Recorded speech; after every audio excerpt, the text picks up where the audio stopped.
మొట్టమొదటిగా యెహోవా తేజస్సు ఎక్కడ నింపబడింది?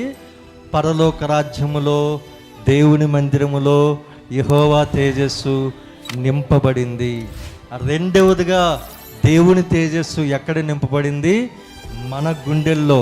యేసయ్యని సొంత రక్షకుడిగా అంగీకరించినటువంటి మన గుండెల్లో, మన హృదయంలో దేవుడు పాప మాలిన్యాలన్నీ కడిగివేసి శుద్ధీకరించి ఎటువంటి కల్మషం లేకుండా, ఎటువంటి నిష్ప్రయోజనమైనవి లేకుండా అన్నీ కూడా కొట్టివేసి, పాపాలు శాపాలు కొట్టివేసి నిర్మలమైనటువంటి కోమలమైనటువంటి వ్యక్తులుగా మనలను ఆయన రక్తంలో మనల్ని ముంచి లేపి శుద్ధీకరించి ఆయన మన హృదయంలోనికి వచ్చి మన ఆలయములో